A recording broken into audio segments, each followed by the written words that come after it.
So, let's do this. Welcome back to another video. It is the big one. It's Derby Day tomorrow. Ugh, I'm dreading it already. Manchester City take on Man United at Old Trafford. I felt so confident a couple of months ago when we beat them 6-3 and all that kind of stuff. But this is a game laced with narrative and a fair bit of fear for some of us and a bit of anxiety, if we are being totally honest. Hello, of course. Please do hit that like button. Please do hit the subscribe button. We will go through the team news today. We will try and predict the 11. We will try and look at the United perspective and try and, of course, predict that final score amongst other things and get some of your guys' thoughts as well ahead of this game, because it's a big one. It's a big one. Hello to the people in the chat. Don't forget to say hello. Once again, do get those likes up. I am only 37 subscribers away from 65,000. It would be good to get there nice and soon. Hello to Mark in the chat with a woo. No winner more anymore, Mark, unfortunately. And of course, John saying, I'll be honest, I'm nervous. And Jude said, make the days better. Thank you. And Muriel said hello as well. It's good to see you guys here. 2-0 Haaland, says Jude. Away say we've got to win this game, simple as that. Show some heart, passion, desire, boys. Fucking come on, City. You know how much this means to us, boys. Come on, City. Indeed, it does mean an awful lot. I would quickly like to talk about the sponsor of this video before we get into it. There is this wonderful bit of merchandise you can win via football prizes. It's a one-of-a-kind kind of prize. It's signed by the Manchester City squad, Etihad Stadium sign. You've got... who signed this? You've got Guardiola, Diaz, Gundogan, Bernardo Silva, Cancelo, Ederson, Laporte, and more. It's got a certificate of authenticity comes with it as well. There's only 65 tickets available, so if you've got a bit of a City collection going on, and you want a beautiful centerpiece with loads of cool signatures and all that kind of stuff, head to the link in the description right now. This ends on Monday at 7:30, the draw. 20 tickets sold so far, only 45 spaces left. So if you want to win this really cool piece of signed merchandise, an Etihad Stadium sign with lots of signatures on it, head right now to the link in the description below. Good luck to all those that enter. Fingers crossed you do win it. It'll be lovely. Steve Kompany watches have won prizes before by football prizes, so it's all good. So yeah, this game. I think there's no way to dress it up other than this game has suddenly become much more important than it was going to be already. It was already going to be an absolute huge game of football. It's the Manchester Derby. It is. And it's a Manchester United side that have been improving. And personally, I know we would like to pretend as City fans that they haven't improved. But I don't think this is a false dawn for Man United, personally. I think they actually are getting better. I think they're getting better because, one, they've signed some serious players, and two, they've got a serious manager. I think it's as simple as that, unfortunately. I know some people are going to sit here and go, no, Stephen, you're wrong, they're still shite. I hope it's true, by the way. I don't think they're as good as City's highest level or even Arsenal, Liverpool currently, but I do think they are a good side, getting better. They aren't the same kind of mess that they were under Rangnick and Solskjaer. But even on Solskjaer, they still gave us difficult games every now and then. So this is why we have to take this season seriously. And given the fact that they have got, a pet protege in Ten Hag who learned a lot off him at Bayern. So they are a good team with good organisation and a good settled 11 and better players. So, we can't not take United seriously right now. We have to. Guardiola's taking them seriously. He absolutely is. I mean, he's nervous about this game. He said after the Carabao Cup game, if we play like that, we'll get battered. Paraphrasing slightly, but he did imply we said something quite emotive, like destroyed or something like that. If something like that, I can't remember what the exact wording was, but it wasn't like we will lose. It was a lot more emotive than that. And he's right. We have to take this seriously because this has come at a time for United where it's a bit of a litmus test for them. They've been on this run. A lot of people have been saying the runs against a bunch of teams that aren't hard to beat, which is sort of true. But at the same time, you got to win them. Fair play to them, and they have won them. But this comes at the end of a bunch of games that they would have felt like they could have won. And this is the test to see how far they've actually come. Now, of course, he beat Arsenal earlier on the season, but Arsenal weren't fully at Arsenal level yet. But it was still a big performance, and they've had other good results as well against top sides this season. But this run they're on at the moment, it's undeniable that they're a much better side. I mean, Ten Hag is the fastest ever Man United manager to reach 20. I think it's the fewest games by a coach of United to reach 20 wins. I think it's 27. So he's doing really well there, man. And they're currently sat on level with points with Newcastle, 35 points. And if they win, they'll be a point behind us. So So as Mad Hatter said, they're beating shit teams, but we've been struggling to beat shit teams. So fair play to them. They're a better team. They are a better team, and like right now, not better than City. I mean better overall. And right now, they are a serious side that we have to take seriously. And they will feel that if they win this game and Arsenal drop points, they'll win a title race. That's how much we have to take them seriously, and it's fair. It absolutely is fair. I'm hoping, of course, that United aren't ready yet for this level of game, and City do find their quality, and we step up and be much better, and we put them back in their box, so to speak. But we can't take it for granted, especially away at Old Trafford. You know, they're on a run of how many games is it they've won? I think they've won all 6 since the World Cup, and they've got a relatively settled side too. Now, of course, we're still Manchester City, and there's still loads and loads and loads in our favour here. You know, like as frustrating as things have been, like I'm not going to get too down about it. I do think City are still playing pretty good football, and I do think we should feel confident ahead of this game. We're not playing good football, sorry. We've got good players who can play good football. And I do think what we have to trust that the reaction's been good. Now, the context, of course, is the Southampton game was terrible. It was really bad. Like it was poor for us. It was the worst I've seen City play for a long time. The only thing I can take from that is it's been all quiet on the social media front. Players haven't been tweeting. There's been no social media posts. Gundogan came out and said it wasn't good enough. That the attitude wasn't good enough. The hunger's not good enough. And Gundogan implied that behind closed doors, this wasn't one of those games where we have a billion chances and we don't score and we get frustrated as fans. But the players may feel that they've done everything they can. This was different. You get the impression that they felt that they weren't very good. They were shit, even being honest. And you get the impression there's been a lot of soul searching, some long, hard looks in the mirror at each other, you know, at themselves and each other. And they're going to have to work out, you know, what they're going to do to try and fix this. And I do feel like they're aware that this isn't right now. So I'm hoping, given the inherent quality they've got, the pride that they've got as winners, you know, as multiple Premier League winners, that they'll look at each other and go, this isn't fucking good enough. This is the Manchester derby. We are Manchester City Football Club, and we cannot let that be our level. Where's our fucking pride? We fucking have to get out there and be absolutely world class and prove to everyone that we are not washed, that we still have that drive and that hunger, and prove to ourselves that we are elite professionals with that hunger still. And surely they have to prove that, man, because it isn't good enough to be as apathetic and as limp as they were against Southampton. I don't care if half the team was changed in the first half, because we still ended up with most of the big dogs on the pitch in the second half, and he didn't get much better either. It just simply was abject, and it was piss poor, and absolutely nowhere near the level that Manchester City should aspire to, and they knew it, and Guardiola knew it, and Gundogan knew it, and the fans knew it, and the press knew it, and United knew it too. So this has to be a reaction. It has to be. Surely it has to be, because surely we are too good to be that bad again. Maybe we are. Maybe we will be that bad again, but I don't know. Guardiola was talking in the press conference. He said about United, they've improved a lot. It's normal. A new manager arrives. The improvement is clear. Not just the results. I have the feeling that every time at Old Trafford, the Etihad, it's been a difficult game. He did confirm, by the way, that the tactical stuff was just a joke about ridiculous tactics and all that kind of stuff. It always obviously was a joke, by the way. He talked about it being always attractive games. Both teams want to try and do the same. There's a lot of quality players in both sides and top-class managers. It will be a good game. He talked about the City fans as well. He said Man City fans cannot complain about what this team is able to do, has done, and is able to do, and will do. No, I agree. I would never complain about what this team has done. It is wonderful. I will ever complain what they're able to and will do. I admit that they are able to be brilliant, and they will be brilliant again. Right now, as a City fan, and I'm sure you guys feel the same, but we are just recognising that right now we're in a bad moment, so to speak. You know, we're not in a good place mentally, and we need to find a way to get out of it. So I'll never doubt the quality of these players. I won't, because I refuse to. Because honestly, they're world class. I know this, but I do doubt the current form, and that is absolutely fair enough. Guardiola said we cannot talk on behalf of City fans. They are brilliant. I know what they think. What happened, it didn't surprise me against Southampton. It happened. Unfortunately, it won't happen again. It happens because we won 4 Premier League titles in 5 years.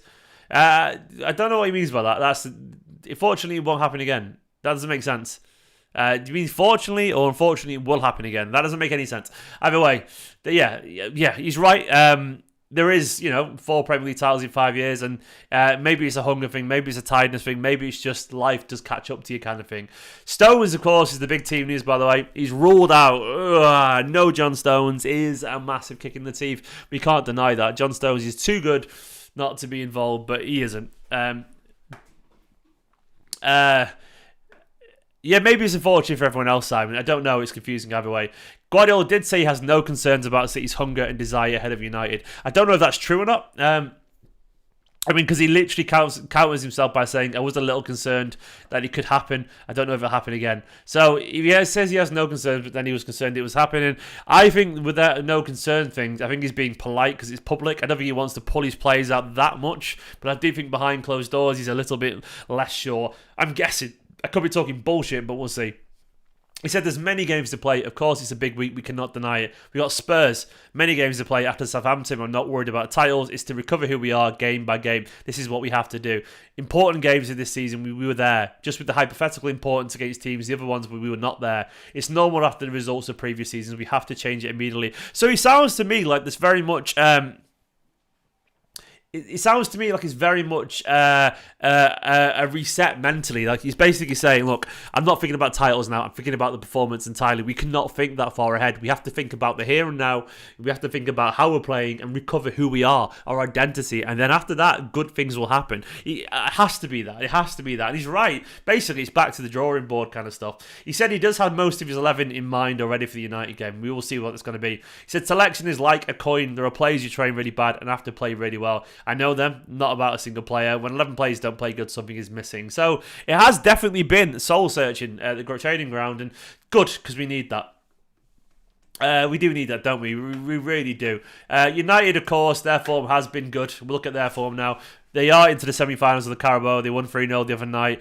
They did beat Everton 3-1 as well to get to the fourth round of the FA Cup. They beat Bournemouth 3-0. The Wolves 1-0. Forest 3-0. Burnley 2-0.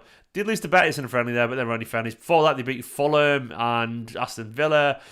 The last loss they had was Aston Villa on the 6th of November. Now, I did chat to a United fan on my channel yesterday, Joe Smith from Stretford Paddock, and Joe did say that his only slight concern is that despite the performances have been slightly tailing off, and they do feel like they're coming towards the end of that purple patch of form. He said he feels that way a little bit. I don't know if that's true or not. I don't pay attention to United as much as Joe would do as a United fan. But I do know that right now, I think that's probably fair. Like, I've watched a couple of games towards the end, and the football hasn't been free-flowing, man. It hasn't. It's been functional with the odd moment of magic. Of course, Marcus Rashford's been a big part of that. And he's been an absolute superstar. And of course, that leads into what we're going to talk about with the City team in a bit. But it isn't just him. That's the thing for me. United now, they've got such a settled midfield, and Casemiro has been absolutely transformative. He's one of the best defensive midfielders in the world. Eriksen alongside him, such a smart footballer. Bruno ahead of him, of course, he's creative goal scorer. Rashford on the left. Martial is, he's not great, but he's still a decent threat. He's liable to score every now and then. And Antony on the right is still a bit of an enigma. Scored a wonderful goal against us at the Etihad, of course. But they are possibly still lacking a world-class right winger and a world-class forward. Defensively, they're so much better. Like, Van Bissaka's come back into the team, done really well, as did Zalo this season. Varane and Martinez is a good, high-quality centre-back pairing, can't really deny that. And even Luke Shaw, I rate him. I know he's up and down with his form, but Luke Shaw's had a really good season too, and Malassi's a good little player. So United's team, it is better. It is better. We can pretend it isn't, but it is better than it used to be. Now, of course, how do we take that on? How do we take that on? How do we line up tomorrow? Now, obviously, the one thing we do know, Ederson will be in goal. If there is no Stones, what are we expecting in defence? I am expecting, by the way, Kyle Walker to play right back. It could be Rico Lewis, but surely, even though he was poor at centre-back the other day, Kyle isn't a centre-back, and I expect to be better than right. Surely you can't play Rico Lewis against Marcus Rashford. He could do that, but I honestly reckon it'll be Kyle Walker. I think he'll trust him, like he should do, in my personal opinion, in the big game when push comes to shove. I think it's something like that. I think it will be. Akanji and Laporte, everyone reckons. I think it could be that too. I kind of want to see Cancelo, even though his form has been terrible, because I want to see us go for it and create stuff. But I think it'll be Ake. I think it's going to be Nathan Ake. I think we all agree, probably, don't we? That, once again, is already a little bit more defensive than I would like, because they are, it's not very creative, is it? But God, I really miss Ruben Diaz, but I think it's going to be something like this. And unfortunately, Ake I mean, as much as I love the guy, he offers nothing when he's up there. He doesn't. He doesn't know what to do up there because he's not a winger, you know. And Walker doesn't offer too much unless he gets forward and overlaps, but he'll stay back because he'll want to stop Rashford's pace. So we've got a bunch of defenders here who are going to defend, and that's sort of it, really. We could see, I mean, that's not a bad shout. Matthew said maybe Rico Lewis could play left back. Rico Lewis, by the way, can play left back. I've seen him do that before. I actually have. He's played there for the EDS, and he's done it really well because he's smart. Rico Lewis could play there, but he'll be okay, I reckon. Rico Lewis could play there and go into midfield. This is going to be Rodri. Rodri's nailed on. I think KDB is nailed on too. De Bruyne. He's nailed on. And of course, I think Bernardo will play this game because I think he has to play this game personally. Surely Mahrez is nailed on. His form is good at the moment. Erling Haaland is nailed on. And then on the left, does he play Foden? Does he play Grealish? It's going to be something like this. I don't know, man. I got a feeling he plays Grealish. I think Jack Grealish at Old Trafford, I think he'll play him. I want it to be Foden because it's the hat-trick and he's a City fan and stuff like that. But I think it'll be Grealish. Everyone reckons Foden. Okay, everyone's saying Foden. Like, is this what you think or what you want, you know? Do you know what? I'm going to put that, Foden or Grealish. I don't know. I don't know. It's so hard to predict, isn't it? It seems to be... I feel like it'll be Grealish, but... It's what they want, I reckon. I think you're all going with your heart there, because I think he's going to go for Grealish, unfortunately. It won't be Alvarez. There's no chance it's Alvarez. I think people will be naive if they think it's going to be Alvarez, unless I'm wrong. But I just don't see any world that it's thingy. What I want to see, I want to see Foden. I want Foden here, where Grealish is. I want this to be Cancelo, even though his form's not great. I just want to go back to what we know a little bit, you know? I do want to go back to what we know, and I don't think it should be Gundogan either. I don't think Gundogan's form's at the best currently, and I do think Bernardo's energy midfield should be where it's at. We need Bernardo running at people, and I do want that intensity to his game because... he's great in a derby as well. That's the thing for me. He's always good in the derby, isn't he, Bernardo? He is. So this is what I want to see personally. And fingers crossed he will do. I want to see Bernardo there. But this is what I expect it to be, though. You know, Edison, Walker, Kanji, Laporte. The ones that you could see is maybe... it could be Rico Lewis, but I just don't see it. Kyle Walker, Rashford is possibly the most in-form winger in the world football right now. You know what I mean? He's banging goals in left, right, and centre, and he's just immense. So I can't really see why you wouldn't, why you wouldn't play Kyle Walker, who's probably the best pacey fullback in world football defensively. So it sort of has to be him, from my personal opinion. But I don't know. Maybe it won't be. All I do know is that this game. It's I clicked the wrong thing there. This game, it is there for the taking for United. It is. We have to be very, very, very, very, very, very switched on. Because obviously we're currently sat in second there. It's a big week. We've got Spurs, but Arsenal have got Spurs as well. So if we manage to win and Arsenal drop some points, all of a sudden things look a lot rosier, don't they? We close down a little bit. At the same time, if we lose, it looks painful potentially. I mean, this game it is a must-win emotionally. And not just emotionally and tangibly, we have to get the points on the board, and we don't need to give our rivals even more encouragement. If we lose this game, United are flying, they'll catch us, and Arsenal will feel absolutely empowered. We just have to be so much better. What am I predicting though? Look, my personal prediction is that I can see this being a draw. I think it's going to be a 1-1 draw. I don't think it's going to be an incredible game of football. I feel like it could be a bit of a stalemate. I think United will be a little bit apprehensive about City's ability, fearing a wounded animal, and I think City will be a little bit more defensive than they usually are. I think it's going to be a draw personally, so that's what I'm going to expect to see. I could be talking nonsense, but that's what I reckon it will be. Something like that. We did chat more, by the way, over on ESPN. I was involved in ESPN FC. You probably know ESPN FC. If you don't, go and watch that video over there. It was good fun. I chatted with James Olcott, who's one of my favourite creators, and Nabaid, who's a top blog as well, another wonderful creator. Go and check that out over there if you want to. There's more Manchester City talk in that game. Where's it gone? Let me find it. Where's it gone? I'm trying to find the video right now. I don't know. I've clicked the wrong thing. It's somewhere. It's somewhere. Go watch that video either way. And of course, if you want to check out the prize via football prizes as well, check the link in the description where you can win that signed Etihad Stadium sign with the loads of signatures from our player. Guys, hit the like button. Let me know your predictions in the comments below and all that kind of stuff. And tomorrow, I am on match day live for Manchester City, so there'll be no watch along with me tomorrow. I'm there I'm watching at the CFA in the studio, hoping and begging for a Manchester City victory. Come on, you Blues. I will be live when I get home after the game. So, time is it? 3:30, 4, something like that. I'll catch you then. Maybe about 4 o'clock. I'll catch you, and hopefully I'm in a good mood. God, I really hope we are in a good mood. Thank you for watching. Go and watch the match opposition preview as well, and I'll catch you all very, very soon. In a bit, guys. You're all wonderful. Subscribe. Bye-bye.